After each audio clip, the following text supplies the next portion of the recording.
बिस्मिल्लाहिर्रहमानिर्रहीम। अस्सलाम वालेकुम डियर स्टूडेंट्स, मैं आपका इंग्लिश टीचर खालिद हुसैन आपसे मुखातिब हूँ। आज के लेक्चर में हम लेसन 24 पेज नंबर 142 पर मौजूद डी क्वेश्चन को सॉल्व करेंगे और इसके अलावा पेज नंबर 143 पर मौजूद एक्सरसाइज को भी सॉल्व करेंगे और उम्मीद करता हूँ कि आप इन दोनों क्वेश्चंस को बड़ी तवज्जो से समझने की कोशिश करेंगे। तो आइए स्टार्ट करते हैं। Lesson number 24, he went with Magellan reds and leather. आज इसी लेसन की एक्सरसाइज को मजीद हमने आगे पढ़ना है। आज हम इसका क्वेश्चन डी सॉल्व करेंगे जो कि पेज नंबर 142 पर है। तो आप अपनी बुक का पेज नंबर 142 खोल लें। इसमें जो है आपने प्रोनाउंस के पोजेसिव केसेस लगाने हैं। इससे पहले कि हम क्वेश्चन को सॉल्व करें, मैं आपको प्रोनाउंस के सब्जेक्टिव और पोजेसिव केस के बारे में बताना ज़रूरी समझता हूं, क्योंकि हमेशा सब्जेक्ट के मुताबिक ही पोजेसिव केस इस्तेमाल किया जाता है। तो पोजेसिव केस से मुराद किसी चीज़ का कब्जा या मलकियत को जाहिर करना होता है, यानी ऐसे प्रोनाउंस जो कि किसी सब्जेक्ट के कब्जे या मलकियत को जाहिर करते हैं, पोजेसिव केसेस कहलाते हैं। तो पहले नंबर पर देखिए, आई सब्जेक्टिव है तो इसका पोजेसिव केस होगा माई। इसका पोजेसिव केस क्या होगा? माई। इसके बाद वी सब्जेक्टिव केस है, इसका पोजेसिव केस होगा आवर। इसका पोजेसिव केस क्या होगा बेटा? आवर। इसके बाद नंबर 3 पर यू सब्जेक्टिव केस है तो इसका पोजेसिव केस होगा योर। इसी तरह नंबर 4 पर देखिए, ही अगर सब्जेक्टिव केस है तो इसका पोजेसिव केस होगा हिज और शी का पोजेसिव केस होगा हर। इसी तरह इट का पोजेसिव केस होगा इट्स और इसके बाद दे का पोजेसिव केस होगा दे। नंबर 7 पर देखिए, दे का पोजेसिव केस होगा दे। तो इसके बाद बेटा आगे एक बात तो याद रखने के काबिल है, वो ये है, we use possessive form of pronouns before gerund, कि हम gerund से पहले हम pronoun की possessive form इस्तेमाल करते हैं, यानी verb की जो ing वाली फॉर्म है जिसे एज ए नाउन इस्तेमाल किया जाता है, इससे पहले हम pronoun को possessive केस में लिखते हैं, यानी उसकी मलकियती हालत को लिखते हैं। हाँ जी, तो आइए अब हम इस एक्सरसाइज को सॉल्व करते हैं। At the possessive form of pronouns given, दिए गए प्रोनाउंस के पोजेसिव फॉर्म लिखिए। पहला सेंटेंस है, I can not understanding your thinking that. आप देखिए ब्रैकेट में यू सब्जेक्ट यू दिया गया है। अब यू का हमने पोजेसिव केस लगाना है तो यू का पोजेसिव केस योर होगा। और यहाँ पर अगर गौर करें, जैसा कि मैं बयान कर चुका हूँ कि जेरेंड से पहले अगर कोई प्रोनाउन आ जाए तो वो पोजेसिव फॉर्म में लिखा जाएगा। उसके बाद सेंटेंस नंबर 2 पर देखिए, do you remember my telling you that. आप ब्रैकेट में अगर गौर करें तो इसमें आई लिखा हुआ है प्रोनाउन, तो आई यहाँ पर इसका पोजेसिव केस माई होगा। आई का पोजेसिव माई, तो जेरेंड से पहले हम पोजेसिव केस माई लगा देंगे।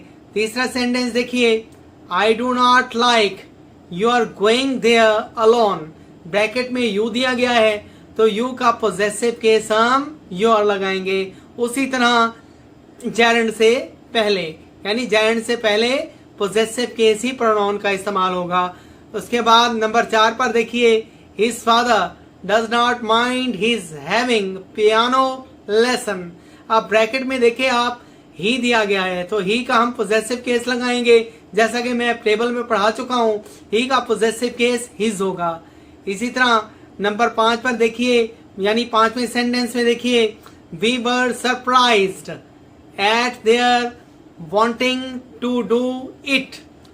ब्रैकेट में दिया गया है तो दे का पोजेसिव केस हम देयर लिखेंगे। इसी तरह छठा सेंटेंस देखिए, I am afraid of your making a mistake. Bracket में यू दिया गया है तो आप इसका पोजेसिव केस योर इस्तेमाल करेंगे और उसी तरह जेरेंड से पहले ही इसे इस्तेमाल करेंगे। इसके बाद नंबर 7 पर देखिए, नंबर 7 पर यानी 7वां सेंटेंस देखिए, it is no use he is saying that he did not do it. Bracket में आपको ही नजर आ रहा होगा, तो आपने ही का पोजेसिव केस लिखना है हिज। इसी तरह जेरेंड से पहले यानी वर्ब की आईएनजी वाली फॉर्म जब एज ए नाउन इस्तेमाल होगी तो वो जेरेंड कहलाएगी, और उससे पहले आपने अगर कोई प्रोनाउन इस्तेमाल करना है तो वो पोजेसिव केस में आएगा। 8वां सेंटेंस है, I hope you will excuse my mentioning it. Bracket में आपको आई नजर आ रहा होगा, तो आई का आप पोजेसिव केस माई इस्तेमाल करेंगे।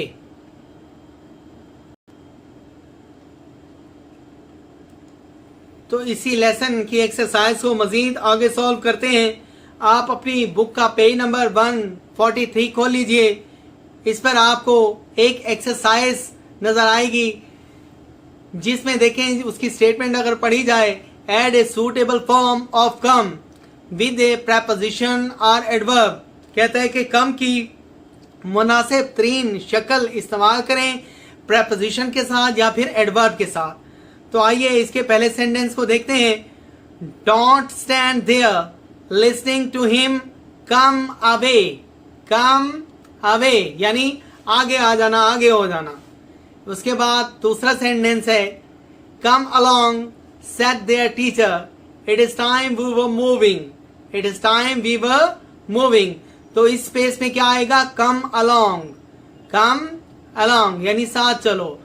तीसरा सेंटेंस है, do not stand at the door, come in he said. इस स्पेस में क्या आएगा, कम इन यानी कि अंदर आ जाओ।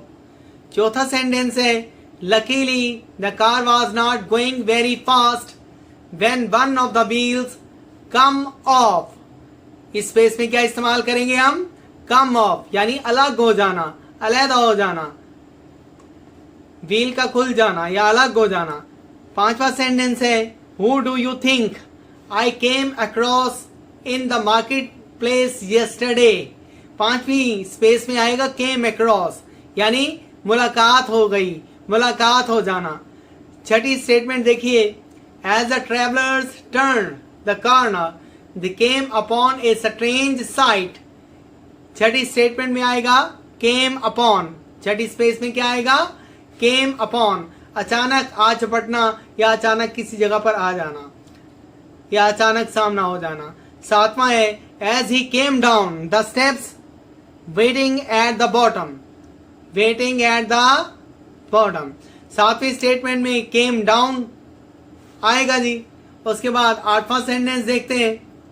आठवें सेंटेंस में, as the tide came along, the water came up higher and higher until the beach was covered. पहली स्पेस में came along और दूसरी स्पेस में came up. came along साथ साथ आना, as the tide came along नहीं, जैसे जैसे tide यानी लहर साथ आई, लहर आई। the water came up बुलंद होना, उसकी सतह का बुलंद आना। इस तलबा, तो ये था हमारा आज का लेक्चर जिसमें हमने लेसन 24 की एक्सरसाइज पेज 142 और 143 को सॉल्व किया। उम्मीद करता हूँ कि आपने इन्हें अच्छे तरीके से समझ लिया होगा।